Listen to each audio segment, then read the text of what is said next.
Egunon, ongi etorri senideok, jaunaren eguna ospatzera. Kristoren piztuera gertaberritu eta beraren erreinuaren presentzia bizitzera. Manos Unidas erakundeak gozoaren aurkako jardunaldia da gaur. Izan ere, geure buruari bakarrik begiratuz, axolagabe bizigarenean behartsuak ahaztuak geratzen dira. Bazterrean. Gaurko jardunaldiak gure ardura ez narazi nahi du, gure otoitzean eta eskuzjabal izatean behartsuak eta bereziki goze direnak gogoan izan ditzagun.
Jainkoak, buenos días. Gustion Aita, el Padre de todos, acaba nuestra canción de comienzo de la Eucaristía, con esa conciencia de que tenemos un Padre que nos une y nos ama. Comenzamos la Eucaristía de este domingo. Aitaren eta semearen eta Espíritu Santuaren izenean, Jesucristo gure jaunaren grazia, eta jainko aitaren maitasuna, eta Espiritu Santuaren batasuna, izan beti zuekin. Eta zure Espiritu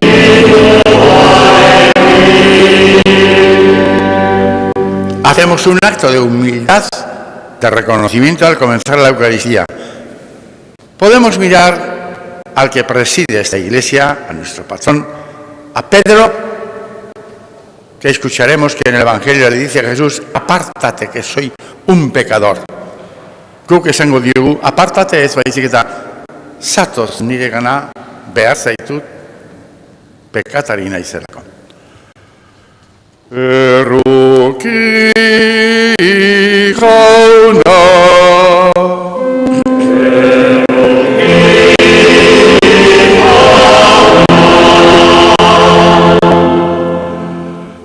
Cristo erruki,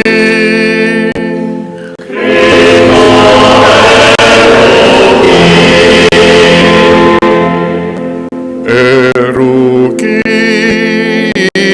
jauna,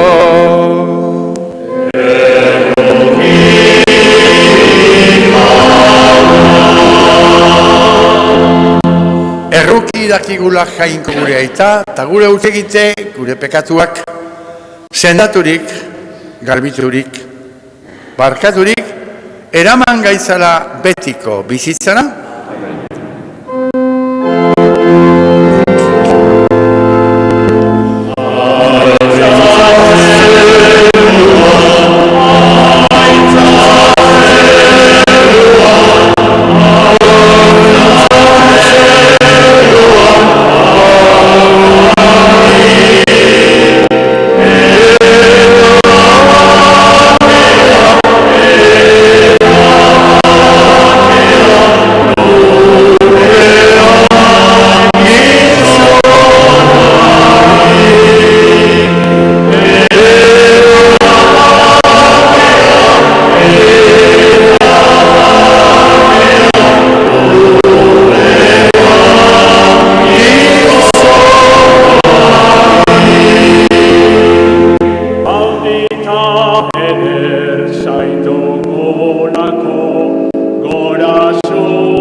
Tapakea lurrean gizonari.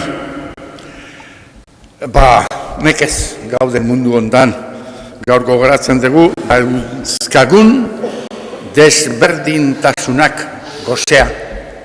gosearen arazo batez ere. Horregatik, jangoikoari otoitz egiten diegu. Te pedimos, Padre, nosotros que nos preocupamos, inquietamos tanto por la falta de fe y por la falta de paz entre los pueblos, por la terrible plaga del hambre que humilla y mata a tantas personas. Tú que has puesto en la tierra fuerza y alimento suficiente para que a nadie le falte lo que es necesario para vivir, te pedimos que nos des viva conciencia de la escasez de tantas cosas, del mal reparto, y que por eso sepamos vivir en austeridad. Honela eskatzen dizugu zure seme Jesukristo gure jaunaren bitartez zurekin eta Espiritu Santuarekin batean bizi baita gizaldi eta gizaldietan.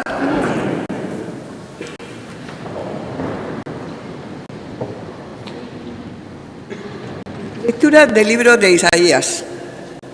El año de la muerte del rey Ocías, vi al Señor sentado sobre un trono alto y excelso. La orla de su manto llenaba el templo. Junto a él estaban los serafines y se gritaban unos a otros diciendo: Santo, Santo, Santo es el Señor del universo. Llena esta tierra de tu gloria. Temblaban las jambas y los umbrales al clamor de su voz, y el templo estaba lleno de humo. Yo dije: ay de mí, estoy perdido. Yo, hombre de labios impuros, que habito en medio de gente de labios impuros, he visto con mis ojos al Rey, Señor del universo. Uno de los seres de fuego voló hacia mí con un ascua en la mano, que había tomado del altar con unas tenazas. La aplicó a mi boca y dijo: al tocar esto tus labios, ha desaparecido tu culpa, está perdonado tu pecado. Entonces escuché la voz del Señor que decía: ¿a quién enviaré? ¿Y quién irá por nosotros? Y contesté: aquí estoy, mándame. Palabra de Dios. Te alabamos, Señor.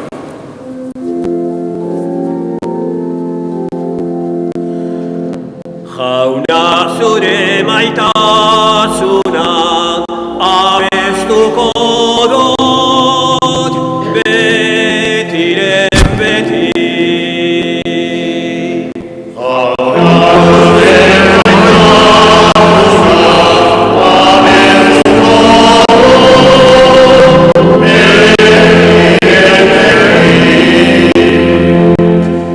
Eskerrak ematen dizkizut jauna, bihotz bihotzez,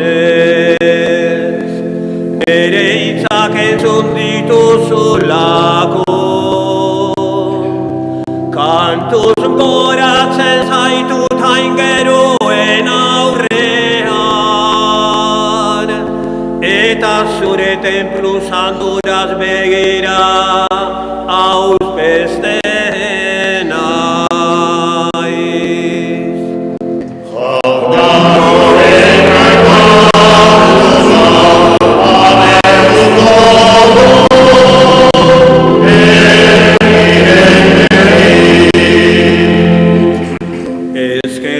Ematen dizkio zure izenari, zure maitasun eta leialtasunagatik. Paregabeak egin baitituzu zeure izena eta promesa.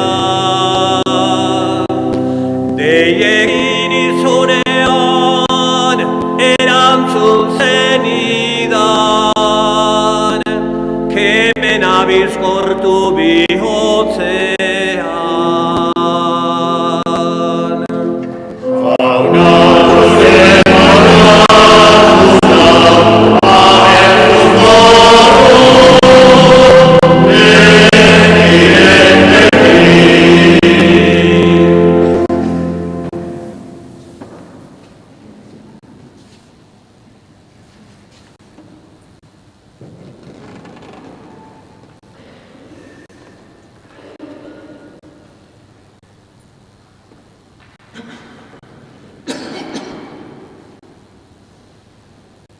Hasiera liburuaren hasiera. Hasieran, Jainkoak zerurrak egin zituen. Lurra nahaz utza zen. Leize handiaren gainean ilunpea, eta Jangoikoaren arnasauren gainean zebilen. Eta Jangoikoak esan zuen, izan bedi argia, eta izan zen argia. Ikusi zuen Jangoikoak argia ona zela, eta bereizi egin zuen ilunpetik. Argiari eguna ezarri zion izena, eta ilunpeari gaua. Eta arratz eta goiz lehenengo eguna burutu zen. Jainkoak esan zuen, izan bedi zabai hauren artean, goiko eta beko urak bereizten ditan. Eta hala izan zen, Jainkoak zabai egin zuen, eta zabai azpiko urak zabai gaineko uretatik bereziki zituen. Zabaiari zerua ezarri zion izena, eta arratz eta goiz bigarren eguna burutu zen. Jainkoak esan zuen, bilbitez zeru azpiko urak leku bakar batean eta agerbedi lehorra, eta hala izan zen. Lehorrari lurra ezarri zion izena, eta ur multzoari itsasoa. Eta ona zela ikusi zuen Jainkoak. Jainkoak esan zuen, eman bezalurrak landaretza. Hazidun landareak eta zuaitzak bakoitzak dagokion frutua, hasi eta guztiek harko dutenak. Eta hala izan zen, lurrak eman zuen landaretza. Hazidun landareak bakoitza dagokion hasiarekin, eta frutua ekarri duten zuaitzak bakoitza dagokion hasiarekin. Eta ona zela ikusi zuen Jainkoak, eta arratz eta goiz hirugarren eguna burutu zen. Jainkoak esan zuen, izan bitez, argizaiak zeuden zabaian, eguna eta gaua bereizteko, eta jaiak, egunak eta urteak adierazteko. Dizdira bezate, zeru zabaian lurrari argi egiteko. Eta hala izan zen. Bi argizagi handi egin zituen Jainkoak. Handiena egunaren nagusi jartzeko, eta txikiena gauaren nagusi, eta izarrak ere egin zituen. Eta Jainkoak zeru zabaian ipini zituen lurrari argi egiteko, egunaren eta gauaren nagusi jartzeko eta argia ilunpea bereizteko. Eta ona zela ikusi zuen Jainkoak, eta arratz eta goiz laugarren eguna burutu zen. Jaunak esan. Eskerrak zuri.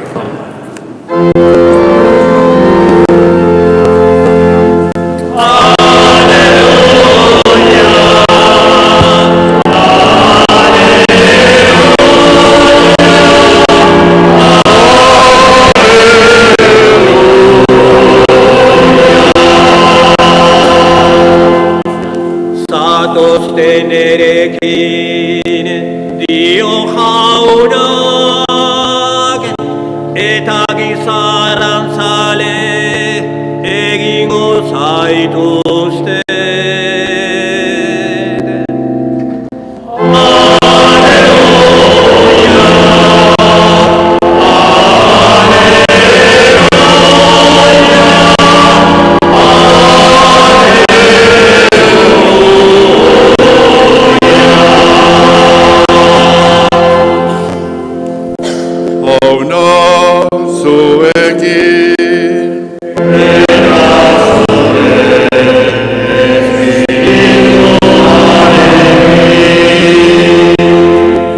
Jesucristoren berri ona, San Lukasen evangeliotik.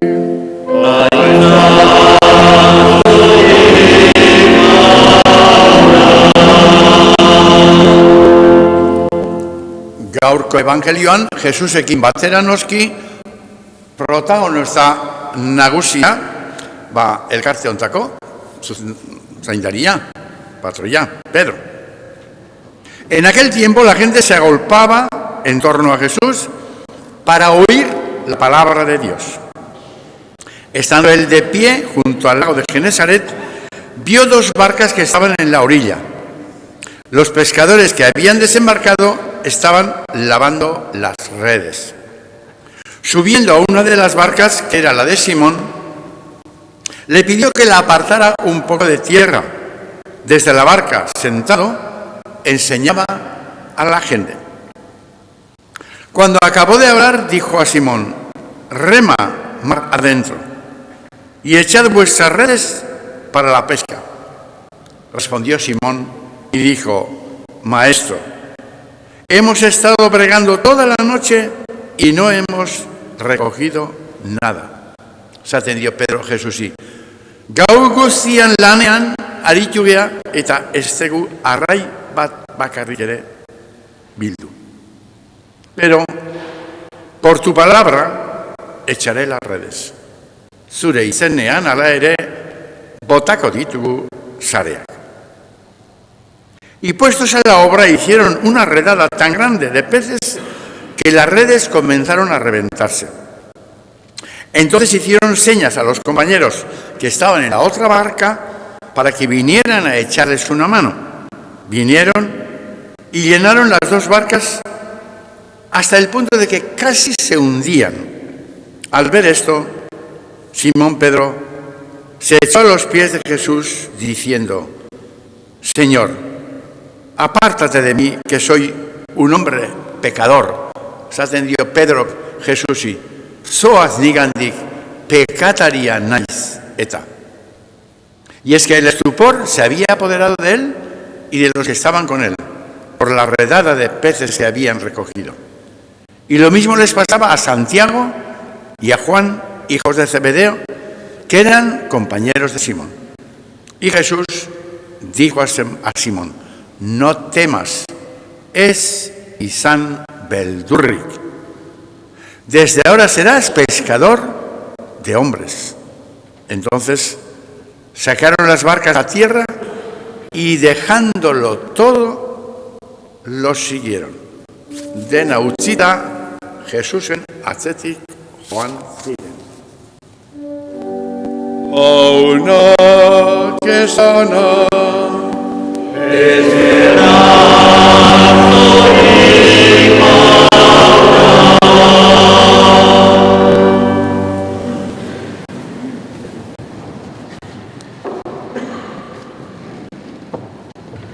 Bueno, itxasoaren ondoan, itxas ertzean bizi zeratenontzat gaurko evangelioa nahiko girotuta para las personas que vivís cerca del mar grande, no como el de Jesús, que era un mar pequeño, el lago de Tiberíades. Eta jende asko Jesusi entzuten. Gaur egun islari asko gaude, y no a todos los que hablan en público se les escucha tan a gusto. Jesús dejaba a la gente con la boca abierta. ¿Cómo hablaría? ¿Qué gestos haría? ¿Qué mirada? ¿Con qué ardor hablaría, no? Gente guztia. Pero volvemos junto al mar. Jesús, Pedro. No nos ocurre más de una vez a nosotros que admiramos a Jesús y todo lo que Él dice, todo lo que Él enseña, pues está en el Evangelio y está muy bien, pero reconozcámoslo, yo al menos lo reconozco, no siempre es fácil de entender a Jesús. Más de una vez, frases que oímos en el Evangelio, cosas que dice, bueno, como las hemos oído muchas veces, y son de Jesús, ya, las respetamos, las tenemos en cuenta, pero más de una vez pensamos con la vida de cada día, ¿qué tienen que ver? A veces es difícil de entender el significado profundo de lo que dice Jesús y de por qué en esta ocasión hizo esto y no hizo otra cosa, o dijo esto. Bueno, pues a Pedro le ocurrió lo mismo. Pedro arrantzale trebea, arrantzan bazekin, hortik bizizan, vivía de la pesca, pero era un profesional. Estaba ese día mal. Y le viene Jesús a enseñar cómo pescar. Mesedez. Jesús no tenía barca que se sepa, ni redes, ni tenía nada. Y Pedro también se extraña ante esas palabras que le dice Jesús. Oye, echarla. Hemos estado toda la noche pescando. Pero ese hombre profesional de la pesca era un gran amigo de Jesús. Tenía plena confianza. Maixua. Berarentzat maixua zan, bueno, miresten zuen. Eta horregatik, naiz eta esan alperrik izango da. Ez du ezartako balio izango. No vamos a hacer más que perder el tiempo. Zure izenean, en tu palabra, voy a echar las redes otra vez. Eta hemen goatzen naiz, pentsatzen dut, hemen egongo zeate seguro asko, cuántos y cuántas catequistas estaréis aquí, que si yo ahora os dijera, ¿sois catequistas? ¿Trabajáis con la juventud? Yo os voy a decir cómo se trabaja. No va a decir a nosotros, sí, hombre. ¿Cuántos años hemos trabajado en la catequesis? O hemos sido profesores de religión, o hemos trabajado en grupos de jóvenes, nos hemos esforzado. Hemos pasado toda la noche bregando y no hay pesca. Más de una vez en nuestra vida. O padres de familia que han tratado en su... Hace poco me decían, sí, mis nietos ya... Aquí gente joven no vemos. ¡Qué mal ha avisado la catequesis! Sí, hombre, eso. Encima viennos con esa. Pedro hori gertatu zitzaiona. Baina, alperrik da, zenbat lan egin dugun, katekesian, taldeetan, eta orain zer, eta Jesusek esaten digu, bueno, hemen nago. Jesús nos dice, está muy bien, está vuestro trabajo, vuestra dedicación, todo lo que habéis intentado, muy bien, bravo. Estoy yo. ¿Y hay que intentar todavía? Estoy yo. Kapaz izango era esateko, zure izenean saiatzen jarraketuko dugu. La iglesia de hoy necesita esa confianza que tiene Pedro para decirle a Jesús, las circunstancias no son las mejores. Hay muchas dificultades, pero en tu nombre, con tu fuerza, con tu espíritu, por esa confianza que tenemos en ti, vamos a seguir trabajando. Y cada uno sabremos cuál es mi red, la red o cuál es mi remo, cuál es eso, yo, jubilado y ya, bakoitzak dauzaku gure sareak eta gure ahalmenak zeo zer egiteko. La palabra que nunca suele valer es yo no puedo nada. No. Esa persona yo creo que no existe. Algo, de una manera, de otra, erabatea bestea, danok egin dezakegu. Askok eta ez da gutxi errezatu, sinistu, eta sinismen hori badaila daukagu, erabatea, edo bestea, gure hitzetan, gure jarreretan, azaldu da. Ez lotxatu sinisten degurako, lotxatu inberrateu, sinisten degurako, ez gera arrotuko, baina lotxatu ere ez.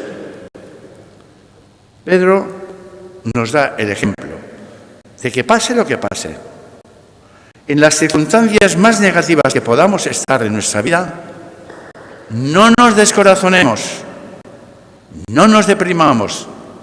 Jesús está con nosotros y una vez más, askotan Evangelio nos dice, no temáis.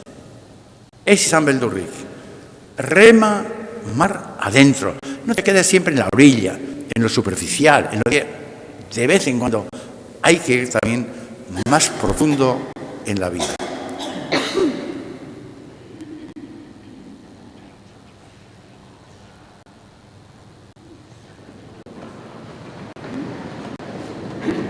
Pedroren sinismen hori guk ere abesten dugu kredoren hasiera. Sinisten.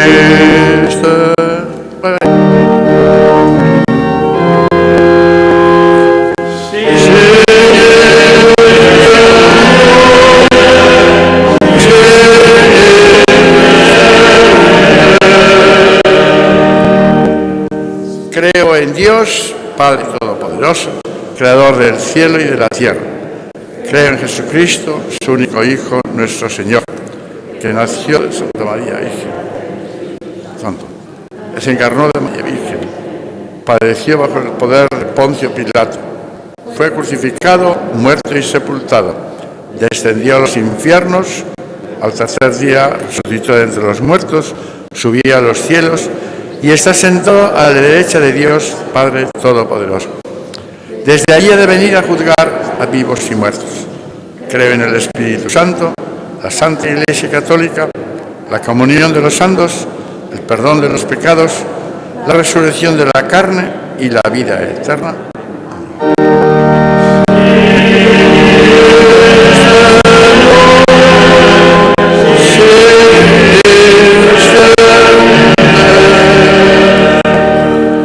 Eta Pedro erakusten digun sinismen konfiantza horrekin, jaungoiko aitari munduari begiratuta eskari hauek egiten dizkiegu. Munduan zabalduri dagoen egiazko jainkoaren elizarentzat. Eska dezagun jainko maitasuna egiazkoa. Eska dizaiogun jaunari.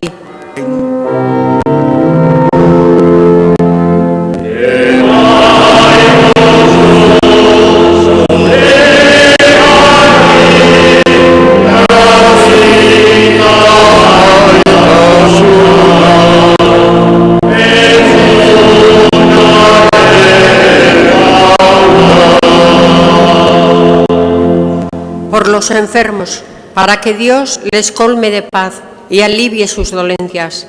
Roguemos al Señor.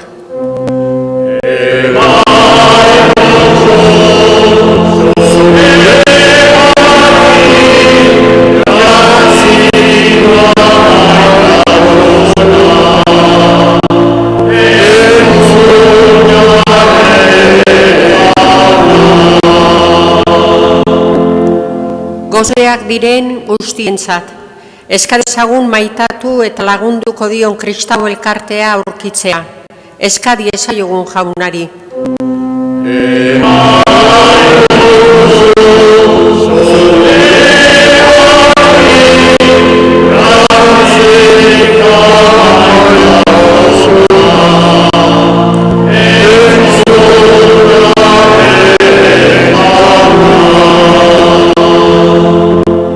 Por los pobres, los necesitados y los que pasan hambre, para que en esta campaña de Manos Unidas encuentren ayuda en sus necesidades. Roguemos al Señor.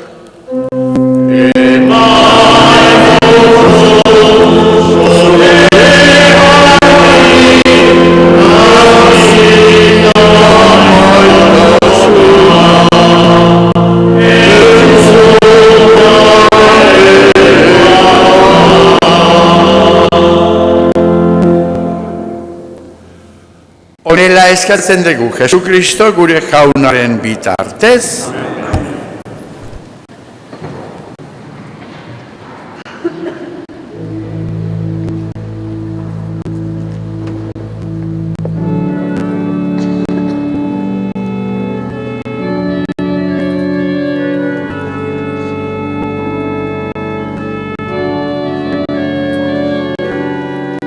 Gaurko diru biltzea esku elkartuarentzat izango da.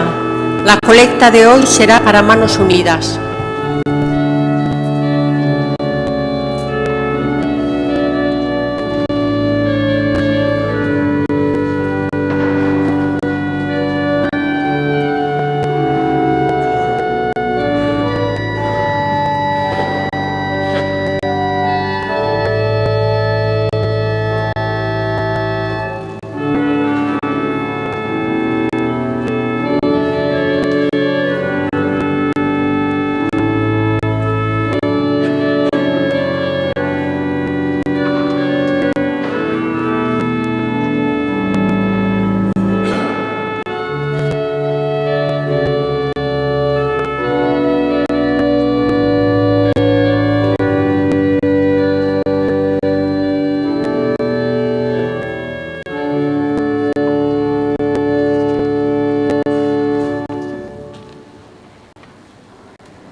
hotza.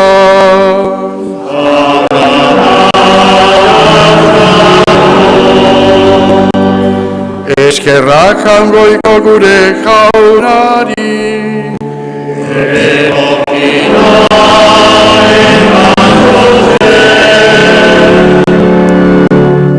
Egoki da bai eta zuzen, bidezko eta salbagarri, nun nahi eta beti guk zuri eskerrak ematea, jauna, aita guzi santu, badakigu zure almen handiaren egintza dela, gizaki hilkorrei jainkozko zure laguntza ematea. Eta gure izate hilkorretik ateratzea, hain zuzen sendabidea. Horrela, gizon baten bidez galduak zirenak, beste gizon baten bidez izan ziren salbatuak. Jesu Kristo, gure jaunaren bitartez. Honen bitartez zure maitasuna aitortzen dute zeruko taldeek, eta baita ere munduan gabiltzan zure elkarteak. Eta dano bat eginda, abesten dizugu.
Santu zera bai jauna, eta santutasun guztiaren iturri.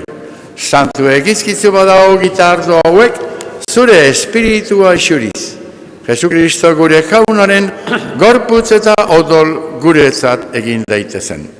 El mismo, la víspera de su pasión, reunido en una cena de despedida con sus apóstoles, discípulos, seguidores, tomó el pan en sus manos, lo bendijo, te dio las gracias y se lo dio a ellos diciéndoles: tomad y comed todos de él, porque esto es mi cuerpo que será entregado por vosotros.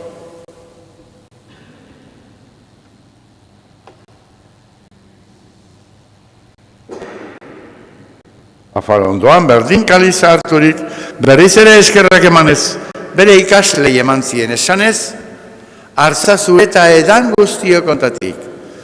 Hau nere odolaren kaliza da eta. Itun berri eta betikoaren odola, zuentzat eta guztientzat, pekatuak barkatzeko isuriko dena. Egizue hau nere oroigarri.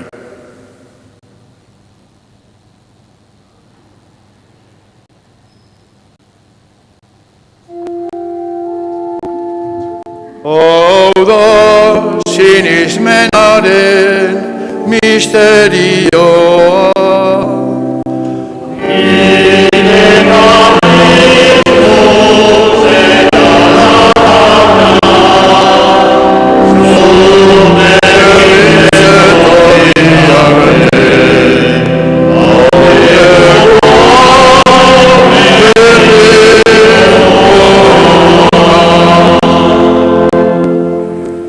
Así pues, Padre, al celebrar ahora el memorial de la muerte y resurrección de tu Hijo, te ofrecemos este pan que nos da la vida, este cáliz que nos trae la salvación.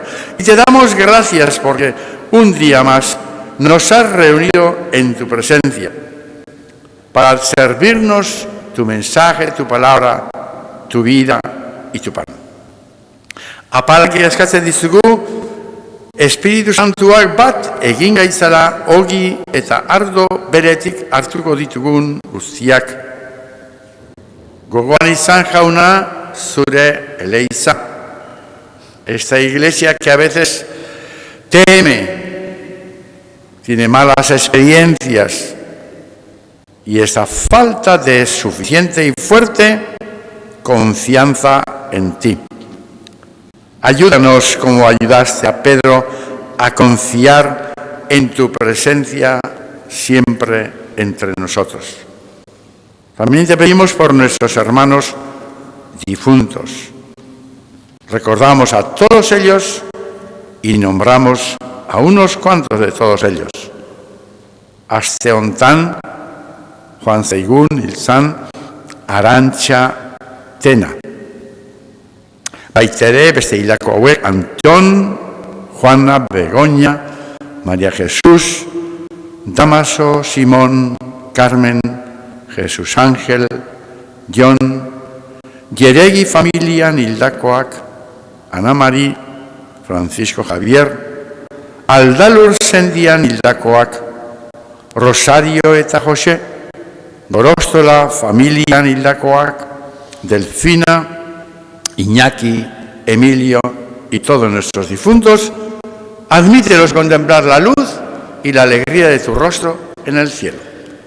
Erruk izakizkigu arren gu guztiok, betiko bizitza iritsi dezagun, Jangoikoaren ama Maria doatxorekin, bere senarra Jose santuarekin, elkarte honen zaindari den Pedro eta apostoloekin, eta haiekin batean, egun batean, guk ere zure adiskide izan diren guztiekin, gorez zaitzagun, Jesukristo zure semearen bitartez.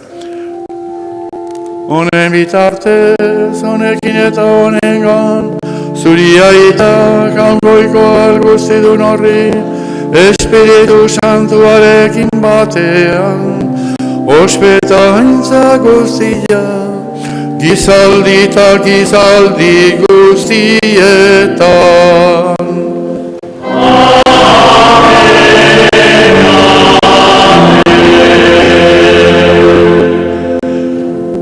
Salbatzaileak aginduta erakutsiari jarraituz, beldur gabe kanta dezagu.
Líbranos, Señor, de todos nuestros males y sobre todo en este día de la campaña contra el hambre, líbranos de toda ambición, de todo que me importismo, de despreocuparnos de la situación de los demás, de vivir con más austeridad, mientras esperamos la venida definitiva de nuestro Salvador Jesucristo. Tuyo es el reino. Ez da errexea izango pakea izatea gure artean, hainbeste desberdintasunak dauden bitartean, hainbeste gorroto ezin ikusi, eta elkarte falta. Baina horregatik guk ere, Pedro bezala Jangoikoari eskatzen diogu, pekatariera emaiguzu zure pakea. Jaunaren pakea beti zuekin, eta elkarri pakea emateko keinua egiten dugu.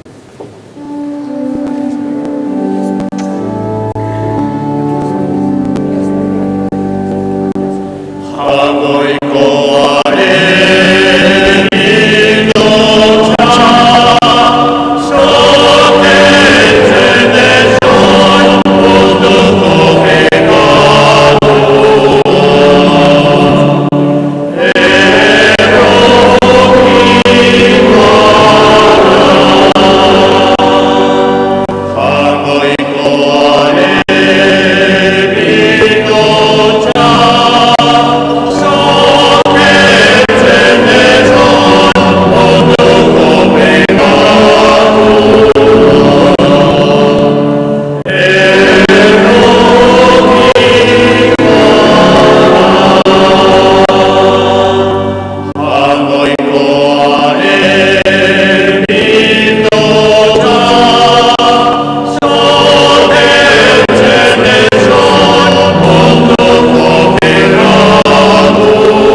hemen daukagu gure artean eta gure janari egina, el que nos dice, no tengáis miedo, ez izan beldurrik, zorionekoak gaur, maiontara deituak. Jauna, ez naiz inortz naizen sartzeko. Baina esazu hitz bat eta sendatuko naiz. Kristoren gorputz odolak gorde gaitzatela. Betiko bizitzarako.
egin dezagun otoitz. Jainko aita, apalki eskatzen dizugu. Zerutik jaitsitako ogi biziak eman diezagula indarra, beharrean aurkitzen diren gure senidei laguntzeko. Te pedimos, Señor, que sigamos tu ejemplo para tener ojos, oídos y manos ante el hermano, hermana que necesita de nuestra ayuda. Te lo pedimos hacer como lo hizo Jesucristo, nuestro Señor. Amen. Ohar bat. Datorren asteartean gure herriko gaixoen alde eskainiko dugu Eukaristia Lurdeseko Ama Virginaren egunean. El próximo martes celebraremos la fiesta de la Virgen de Lourdes, ofreciéndola por los enfermos de nuestro pueblo. Tendremos la participación de los voluntarios de la hospitalidad. Bueno, jakiteko lehenore etorrita nao, behin, eta oso gustoa, muy contento de celebrar la Eucaristía con todos vosotros. Muchísimas gracias. Da gusto con el equipo que tenéis aquí. Creo que suele haber monaguillos, ¿no? Les decís que había hueco. A ver, que otro domingo que no haya hueco. Y bueno, y agradezco públicamente a Lino, que me ha hecho de chofer, me ha traído desde Donosti y así he podido llegar holgadamente y puntualmente. Mila esker, oso ondo egiten dezute. Jauna zuekin, bedein garaitzela jangoiko guzti zerrukitsuak, aitak eta semeak, eta Espiritu Santuak, egun hona izan, joan gaitezen jaunaren pakean.